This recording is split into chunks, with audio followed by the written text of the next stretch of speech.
Сәлем оқырман. Бота мен Шерхан қайта қосылды. Және де Жігер Шерханұлында бүгін көрсеткен болатын. Тфай көз тимесін балапанға, кімге қатты ұқсайды, ойыңызды жаза кетіңіз. Бала үшін қайта қосылғаны жақсы болды. Жанұя деген бөлеккі, бала әкесінің қасында өсуі тиіс. Бақыттары көпке созылсын, үлкен махаббат тілейміз. Шерхан көптен бері Ақботадан бір мүмкіндік сұрап жүрген еді. Ал міне сол күнге де жеттік. Бота мен Шерхан бүгін қосылғаны туралы айтқан болатын. Әдемі видеомен махаббат, төзімділікті талап етеді. Сезім, сенімділікті қажет етеді деп жазулар қалдырып. Шерхан берілмей, Ботаның қырсығына қарамастан қосылуға соңғы мүмкіндігін алған болатын. Көптен күткен жұп, көрерменнің сүйікті жұбы десем де қателеспеймін. Қос ғашықтай бір-бірінің қасынан шықпай жүргенінде көріп жүрміз. Махаббат қайта жаңа леппен жанданған көрінеді.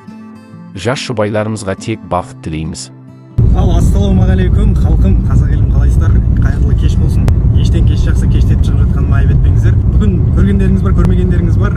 Ақботам мен Жігеріммен кішкене фотосессия жасап, қол босамаған жағдайымыз бар. Түсінесіздер деп ойлаймын. Кештеріңіз сәтті өтсін ағайын.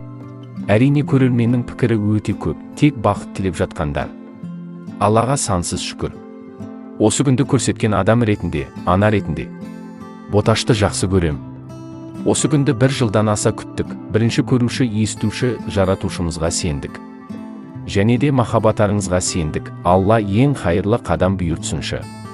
Бір-біріңізді бағалаңыздаршы. Баршаңызға қайырлы күн, қалдарыңыз қалай? Мен қайда десеңіздер, мен салондамын. Қазір макияж прическа жасауға келдім әйгерімге. Бүгін бізде фотосессия кіммен деп ойлайсыздар? Ақбота ол үйі бар, баласын шешесі қарап отыр. Жағдай жасалған, бір ай ғана тұрып кетіп қалған қыз енді. Тұра алама халқым, бала үшін сыйластық қалу керек болды. Халық айта береді, өздерің үшін мықты отбасы болыңдар. Тек тілеушіміз, өздеріңнің бақыттарын өз қолдарыңда. Если говорят, значит вы живете, значит надо жить. Сіздерде көз тоймай қарайтын махаббат бар.